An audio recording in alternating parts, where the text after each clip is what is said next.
ये जो पशु का खून है उसका दिए रहने साढ़े 24 घंटा 48 घंटा लगेगा। पशुर रक्त हुए तो 24 बा 48 घंटा जीवित रही पारे, लेकिन प्रभु यीशु का जो खून है प्रभु यीशु ख्रीष्टଙ୍କର रक्त वो हमेशा बना है, से जुगाजीवित हमेशा जिंदा है। प्रत्येक समय से जीवित। समझ पा रहे हैं? बुझी पारुछंती? पहले हम लोगों को बात करना है, प्रथम हमको कथा हेबा दरकार।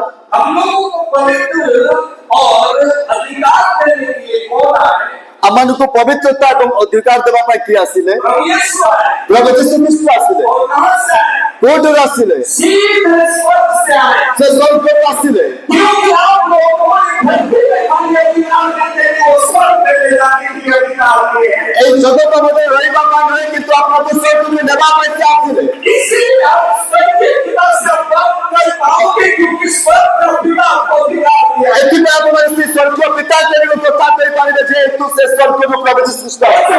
जानवर रोक सकता है, ପଶୁ ଆପଣଙ୍କୁ ରଖିପାରେ, लेकिन प्रभु यीशु का खून ऐसा है कि इस धरती का कोई ताकत आपको रोक नहीं सकता। ପ୍ରଭୁ ଯୀଶୁ ଖ୍ରୀଷ୍ଟର ରକ୍ତ ଏପରିକି ଜଗତର କୌଣସି ଶକ୍ତି ଆପଣଙ୍କୁ ରଖିପାରିବ ନାହିଁ। क्योंकि यीशु का खून क्या है? କାରଣ ଯୀଶୁ ଖ୍ରୀଷ୍ଟର ରକ୍ତ କଣ ଅଟେ? पवित्र है। ପବିତ୍ର।